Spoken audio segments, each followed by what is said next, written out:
ओम नमः शिवाय। शिवजी सदा सहाय। ओम नमः शिवाय। गुरुजी सदा सहाय। ओम नमः शिवाय। शिवजी सदा सहाय। ओम नमः शिवाय। गुरुजी सदा सहाय। ओम नमः शिवाय। शिवजी सदा सहाय। ओम नमः शिवाय। गुरुजी सदा सहाय।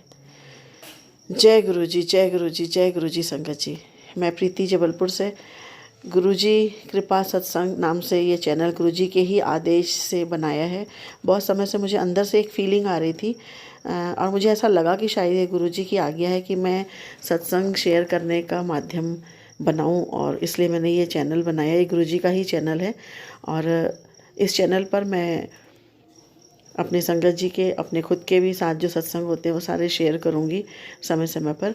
और आपको किसी को भी अगर अपने सत्संग शेयर करने हैं तो आप अपने या तो ऑडियो रिकॉर्ड करके या वीडियो रिकॉर्ड करके या फिर सुंदर सी लिखावट में लिख करके, मैंने डिस्क्रिप्शन बॉक्स में व्हाट्सएप नंबर दिया है और ईमेल आईडी दिया है, आप दोनों पर या किसी एक पर सेंड कर सकते हैं।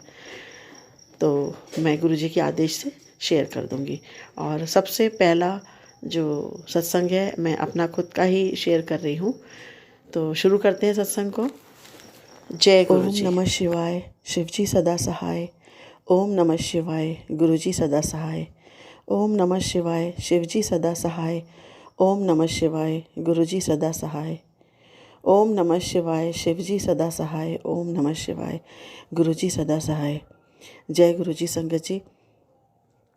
मैं प्रीति जबलपुर से अपने सत्संग आप सबके साथ में शेयर करना चाहती हूँ। मैं, जैसा कि गुरुजी कहते हैं कि शुरू से शुरू करो, तो मैं आपको अपनी मेरी जर्नी गुरुजी के साथ में इस जन्म में, मतलब जर्नी तो शुरू से चली आ रही, फिर इस जन्म में मैं कब जागी कि गुरुजी की कृपा और उनका आशीर्वाद मेरे ऊपर है, ये मैं बताना आप सबको चाहती हूँ। तो 2016 वर्ष था और अगस्त का महीना था। हम लोग अपनी बेटी जो कि 2.25 साल की थी, उसका ऑपरेशन कराने के लिए दिल्ली के साकेत में मैक्स हॉस्पिटल में थे और उसका बाय बर्थ हार्ट का क्रिटिकल एंड सीवियर प्रॉब्लम है और बहुत कॉम्प्लिकेटेड भी है।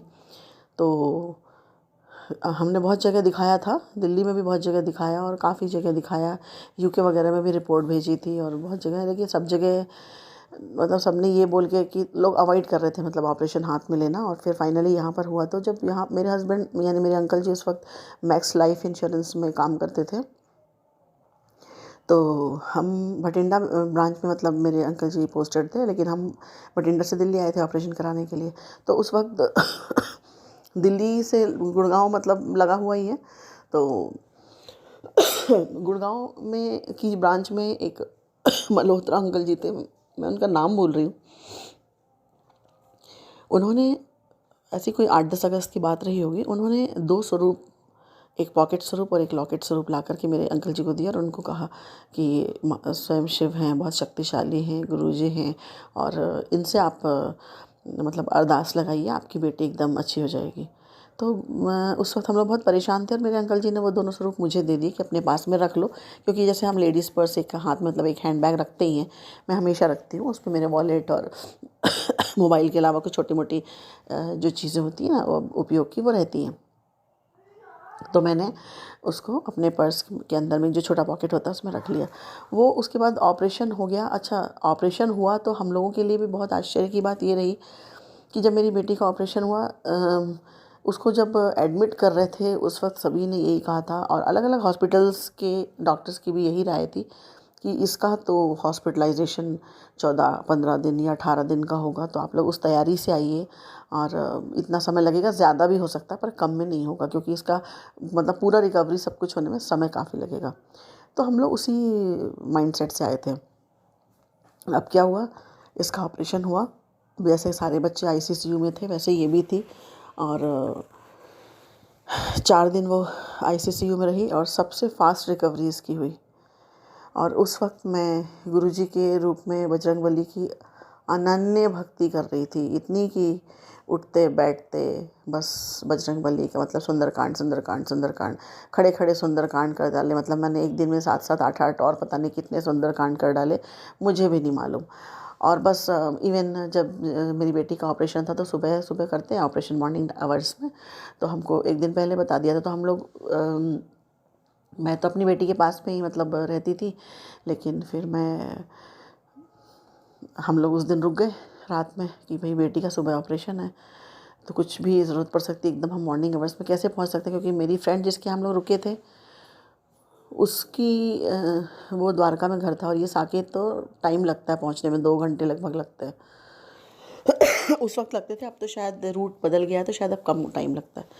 तो हम वहीं रात भर रुके रहे। सुबह आप बिलीव नहीं करेंगे, हमने ब्रश भी नहीं किया और हम वहाँ पहुँच गए जहाँ से जिस पैसेज से बच्चों को ऑपरेशन करने के लिए ले जाना था। हम लोग खड़े, और मैं मतलब खड़े होकर के कुछ नहीं, पानी नहीं, कुछ नहीं, फिर से मैं सुंदरकांड अपने बैग से निकाला और मैं सुंदरकांड करने लगी। बाद में पता चला कि बच्चों को तो हम लोग को जो बताया था 8 बजे ले जाएंगे और 7 बजे ही ले गए। मतलब वो ना ऐसा बोलते हैं बट पेरेंट्स को दिखाते नहीं, क्योंकि ये लोग सारी प्रिपरेशन पहले से कर चुके रहते हैं। तो अब छोटे छोटे बच्चों को कोई भी पेरेंट्स कहीं नली लगी, कहीं यहाँ कट लगा, सब देख नहीं सकते, इसलिए वो अवॉइड करते हैं। एनीवेज, अब हम लगातार मतलब मैंने सुंदरकांड किया, बस करती रही, खड़े उठते बैठते, जगह मिली तो बैठ गया, नहीं तो खड़े खड़े ज़ोर ज़ोर से बोल रहे हैं, रोते भी जा रहे हैं, करते भी जा रहे हैं।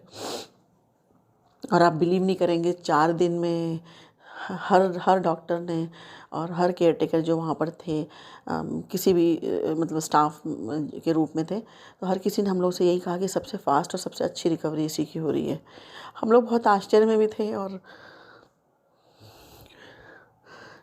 बजरंगबली को बहुत बहुत धन्यवाद भी देते जा रहे थे। और उस वक्त हमारे साथ में बहुत सारे अनुभव हमको हुए थे, बजरंगबली के दर्शन वगैरह वगैरह सबके मुझे ही हुए थे। और मतलब आप ये सोचिए, जिसका इतना कॉम्प्लिकेटेड केस था, शायद गुरुजी उस रूप में बजरंगबली की मैं तो खैर बहुत ज़्यादा कर रही थी, मेरे हस्बैंड दौड़ भाग भी कर रहे थे और उनका नाम भी ले रहे थे। और मतलब 5वें दिन उसको जनरल आईसीयू में डाल ले आए, और 6वें दिन सुबह मतलब 5वें दिन डिसाइड कर दिया कि आप कल इसको सुबह 10 बजे डिस्चार्ज कर देंगे, और डिस्चार्ज कर भी दिया। अब आप ये सोचिए, इतना कॉम्प्लिकेटेड केस, मतलब यहाँ पे मुझे तो यही समझ में आया कि गुरुजी स्वयं पहुँच गए थे और बजरंगबली के रूप में हमने उनकी आराधना की थी, और उन्होंने इतनी आसानी से मतलब सब कुछ ठीक कर दिया, और उसकी मतलब पूरी रिकवरी अच्छे से हुई। और मेरी बेटी, और जब मतलब आप सोचो, इतनी नाजुक सी बच्ची, उसका ऑपरेशन, पूरा सामने का चेस्ट का भाग कटा हुआ है, जरा सा बच्चा, उसका भी आधा शरीर सामने से वर्टिकली कटा हुआ है, उसको संभालना, सहेजना, उसकी सेवा करना, मतलब मुझे इतना डर लगता था कहीं मुझसे कोई गलती ना हो जाए, कहीं उसको दर्द ना हो जाए। लेकिन बस धीरे धीरे सब ठीक हो गया, हमको पता ही नहीं चला। और उसके बाद हम वहाँ से, अब आप सोचिए, उसको हम क्योंकि इसको इशू और भी हैं, तो हम इसको प्लेन से नहीं ला सकते थे, तो हमको उसको ट्रेन से ही लाना था। अब आप सोचो, हम दिल्ली से पहले कैब से अपनी फ्रेंड जिसके यहाँ रुके थे उसके यहाँ गए, फिर एक दिन रुकने के बाद फिर वहाँ से हम कैब से दिल्ली स्टेशन आए, स्टेशन से फिर मतलब ट्रेन पकड़ के बठिंडा गए, बठिंडा में पूरा सामान पैक कराया। सोचिए, घर में बच्ची का ऑपरेशन हुए 10 दिन हुए हैं और हमारा सामान पैक हो रहा है वापस आने के लिए। सब काम भगवान ने बहुत अच्छे से करवा दिया। तो गुरुजी, मतलब मुझे आज लगता है, क्योंकि मुझे लगता था उस वक्त मैं समझ नहीं पा रही थी, पर मुझे लगा मेरा काम बड़े आसानी से हो जा रहा है, क्योंकि ये इतना मतलब अपने आप में आप सोच के देखिए, जिसके घर में 10 दिन हुए हैं, 10-11 दिन हुए ऑपरेशन हुए, बच्ची है, और वो उनके घर में सामान की पैकिंग हो रही है कि उनको अब ये शहर छोड़ कर कहीं और जाना है। सॉरी, मुझे ठंड लग रही, खांसी बहुत आ रही है। और उसके बाद फिर हमने उस बच्ची को उसी हालात में मतलब उसको एक रूम में रखा, पूरा घर का सामान, मतलब आप सोचो पूरी गृहस्थी को पैक करना कितना टाइम लगता है। लेकिन उस वक्त बारिश भी बहुत हुई, लेकिन मैं आपको बताऊं, हमारा कोई काम नहीं रुका, और हमको मतलब बोलते ना जिसको कि एक के बाद एक सहयोग मिलता गया, हर चीज़ में सहयोग मिलता गया। बारिश हुई, हमारे ही हम, और हमको किराएदार मकान मालिक इतने अच्छे मिले थे कि जब हमारा सामान पूरा पैक हुआ तो हमने डिसाइड किया था कि सामान यहीं रहेगा। ट्रक में लोड हो गया, अब पूरा मकान खाली हो गया तो हम लोग होटल में शिफ्ट कर जाएंगे। लेकिन हमारे मकान मालिक इतने अच्छे थे, उन्होंने अपने ड्राइंग रूम में एक बेड, 2 बेड लगवा दिए, और बोला कि नहीं, आप लोग यहीं रुको, आप लोगों को कहीं जाने की ज़रूरत नहीं है, आप लोग यहीं से जाओगे, आपको होटल जाने की ज़रूरत नहीं है। क्योंकि उनको समझ में आ रहा था कि बच्ची को भी खाने पीने देने में दिक्कत होगी। तो हम लोग वहीं रहे। उन्होंने हमारी मतलब इज़्ज़त के साथ में रखा। जैसे चाय बन रही, तो आओ चाय पी लो, और बार बार मतलब एक की बजाय 2 बार, अरे बारिश हो रही है, नहीं फिर से चाय पी लो, खाना खा लो, ये कर लो, वो कर लो। मतलब उन्होंने इतना किया कि उसके लिए मैं बहुत बहुत बहुत बहुत शुक्राना करती हूँ, रोम रोम से शुक्राना करती हूँ। वो जैन अंकल जी का भी, आंटी जी का भी जिन्होंने खाना बनाया, उनके बेटे का भी जो हमको स्टेशन तक छोड़ने गया, और गुरु जी का भी जो इन सब के पीछे थे। बहुत बहुत धन्यवाद, बहुत बहुत शुक्राना गुरु जी। ये शुक्राना मैंने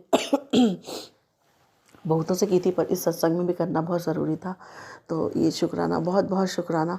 और हम लोग बहुत अच्छे से यहाँ आ गए, और यहाँ आने के बाद भी ट्रक आया, सामान अनपैक हुआ, और धीरे धीरे मतलब हम सामान जमाने लगे। मैं ऐसा नहीं कहती कि हमको प्रॉब्लम नहीं आई, प्रॉब्लम्स बहुत आई, लेकिन हम सब उन सब बाधाओं को, उन प्रॉब्लम्स को फेस करते हम आगे बढ़ते चले गए। अब ये बात हुई, पर मुझे नहीं मालूम था कि उस वक्त गुरुजी मेरे साथ हैं, और शायद उनकी कृपा से सारा काम होता जा रहा है। हम लोग फिर यहाँ जबलपुर शिफ्ट हो गए, और यहाँ पर रहे। फिर मेरे अंकल जी ने वहाँ की जॉब छोड़ दी थी, क्योंकि हम लोगों को नॉर्थ में बहुत, उस तरफ ही, पंजाब तरफ ही बहुत ट्रांसफ़र हो रहा था, कहीं अमृतसर, जलंधर, लुधियाना। तो उधर ठंड और गर्मी दोनों ही एक्सट्रीम में पड़ती है। बेटी के लिए दोनों ही खतरनाक है।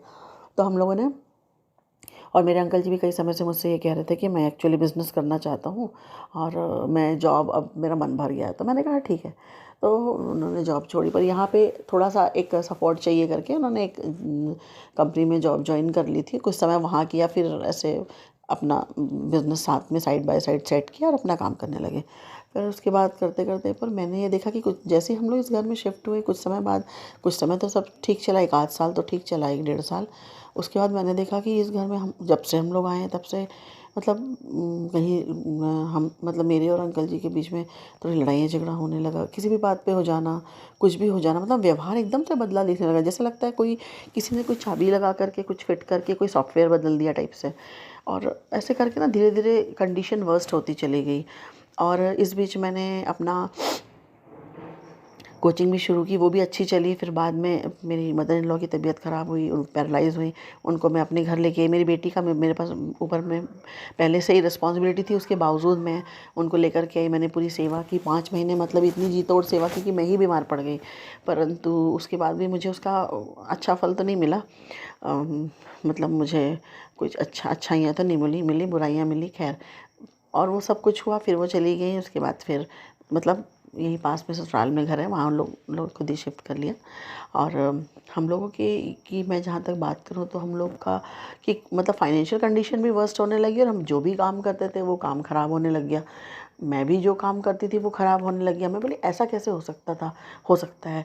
मतलब मैं अगर अपनी बात करूँ, तो मैं कोई अपनी तारीफ़ नहीं कर रही, पर मैं मतलब इसके पहले, यानी शादी के पहले भी, मैं जहाँ पर भी मैंने इंटरव्यू दिया, हर बार एक बार में सिलेक्ट हो जाना, और हर कोई मेरी पर्सनालिटी की और मेरे इंटेलिजेंस की तारीफ़ करते। तो मतलब समझ में आता कि भाई मैं कुछ, मतलब मेरा कोई वजूद है, मैं ऐसा, मतलब एटलीस्ट ऐसा तो नहीं है कि मेरे को हर जगह से रिजेक्शन मिले। ऐसा तो नहीं है, ऐसा तो था ही नहीं। खैर, लोग मुझसे मतलब सहयोग ले लेते थे, सब कुछ कर लेते थे, लेकिन जब मेरी खुद की बारी आती थी, तो मुझे कहीं से कोई सहयोग नहीं मिलता था। मुझे समझ में नहीं आता हो क्या रहा है। बेटी का एक इशू था, उसको तो मैंने एक्सेप्ट कर लिया था।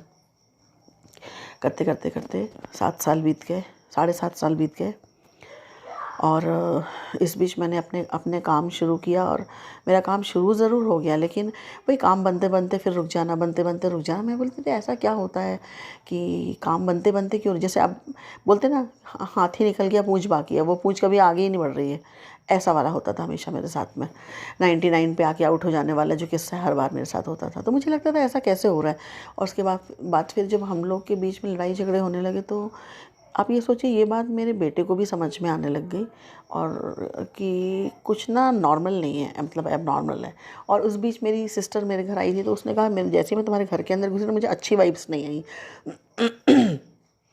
उसने कहा ज़रूर, पर मैंने उस बात पे बिलीव नहीं किया। मैंने कहा नहीं, मेरे को तो कभी ऐसा डर नहीं लगा, कुछ नहीं हुआ। बोली नहीं ऐसा नहीं है, पर कुछ ना कुछ तो गड़बड़ है। उसने ये चीज़ बोली। तो मैंने कहा चलो ठीक है। फिर मैं ना इस दौरान टैरो रीडिंग बहुत देखती थी, और जब मैं टैरो रीडिंग मैंने देखना शुरू किया तो मैंने देखा कि मेरे पास बहुत ये मैसेज आता था कि आपके ऊपर किसी ने ब्लैक मैजिक किया है वगैरह वगैरह, और मतलब इवन आइडेंटिटी तक बता देते थे कि ऐसा ऐसा है करके। क्योंकि बाकी सब चीज़ें सही निकलती थी तो मुझे थोड़ा थोड़ा समझ में आने लगा, पर मैं करूँ क्या? मुझे एग्जैक्ट तो नहीं मालूम भी। आप एकदम किसी, जब तक आपको 100% पक्का ना हो कि भाई किसी इस व्यक्ति ने आपके ऊपर में कुछ किया, आप कैसे कोई कदम उठा सकते हो? तो इस तरह से समय बीतता गया, और फिर आया समय, सॉरी, फिर आया 24 नवंबर 2023। 24 नवंबर 2023 मेरी ज़िंदगी को बदलने वाला असली दिन था। 24 नवंबर 2023 शाम को 7 साढ़े 7 बजे की बात है। मैं टैरो रीडिंग देखने के लिए जैसे ही मैंने यूट्यूब खोला, तो जैसे बोलते हैं ना बम्बार्डमेंट होता है, वैसे बम्बार्डमेंट होने लगा गुरुजी के मैसेजेस, उनके वीडियोस का। मैंने जैसे ही खोला मैंने कहा ये क्या आ रहा है। फिर देखा मैंने, जैसे ही मैंने फ़ोटो देखी, स्वरूप देखा गुरुजी का, मतलब वीडियो में, मैंने कहा अरे ये तो वही स्वरूप है। मतलब मैंने उस वक्त फ़ोटो बोला था, अभी स्वरूप बोल रही हूँ मैंने। ये तो वही स्वरूप है जिसको मैंने अपने बैग से कई बार बैग की सफाई करते समय, मतलब 1-2 बार तो मैंने नीचे फेंक दिया था। लेकिन क्या अपने संस्कार ऐसे नहीं है कि हम किसी भी संत महात्मा, अगर हम नहीं कुछ भी नहीं जानते, अब कम से कम संत महात्मा महापुरुष तो हैं, तो मैंने एक बार ऐसे फेंक दिया था क्रश करके, फिर उठाया और अपने कपड़े से पोंछ करके फिर अलमारी में रख दिया था। तो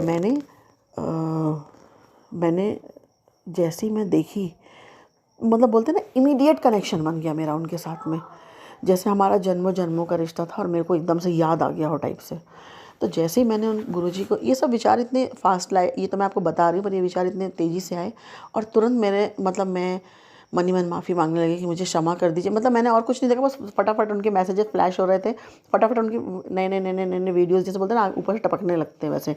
और ना मेरी आत्मा को ये रियलाइज़ हो गया, मुझे नहीं, मेरी आत्मा को ये रियलाइज़ हो गया कि नहीं ये तो गुरुजी हैं, और मैंने तो उनको इस स्वरूप को फेंका था, एक बार फेंक दिया था, मतलब ऐसे ज़मीन में डाल दिया था कि चलो कचरे के साथ में फेंक दें। जैसे अपन नहीं बैग साफ़ करते हैं तो कहीं रसीद है, सबको क्रश करके ऐसे डालते थे, फिर उठा के फेंक देते हैं, तो मैं ऐसा। तो फिर ना तुरंत मेरे मन में मतलब ये विचार आया कि मुझे माफ़ कर दीजिए, मुझे माफ़ कर दीजिए, सेंटेंस मेरा पूरा ही नहीं हुआ, ये पूरा होने के पहले एक मैसेज आ गया कि तुझे माफ़ करने के लिए तो आया हूँ मैं। और उसके बाद तो जो मैसेजेस आना चालू हुए, एक के बाद एक, जो मैं सोचती थी उसका रिप्लाई आता था। और उन्होंने ऐसा कौन सा मेरी लाइफ का पहलू है जिसके बारे में मुझे नहीं बताया, और जिसको ठीक नहीं किया। प्रॉब्लम्स अभी चल रही हैं, कोई बहुत बड़ा सत्संग मेरे साथ में अभी नहीं हुआ है, पर फिर भी मैं बोलूँगी कि सत्संग हुए हैं। तो ये तो एक सत्संग है कि वो 24 नवंबर 2023 मेरी ज़िंदगी को पलटने वाला दिन था।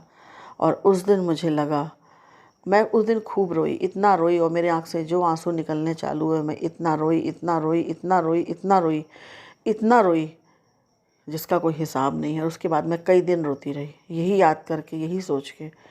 और मैं उसके बाद फिर मेरे जो सत्संग आते गए मैं सुनती गई। एक दिन रात में उसी दिन रात में मैं सत्संग सुन रही थी, 1:30 बज गए थे, 1:30 पौने 2 हो गए थे, और एक लेडी अपना सत्संग सुना रही थी। वो कहानी काफ़ी कुछ मुझसे मिलती जुलती थी, तो उसका सत्संग सुन के मैं बहुत रोने लगी। फिर गुरुजी की कृपा और सब, ये मतलब मुझे लग रहा था कि गुरुजी आप क्या हो, आपने मेरी ज़िंदगी में परेशानियाँ आनी शुरू ही हुई थी, आपने हाथ पकड़ लिया मेरा, और मैं नहीं समझ पाई।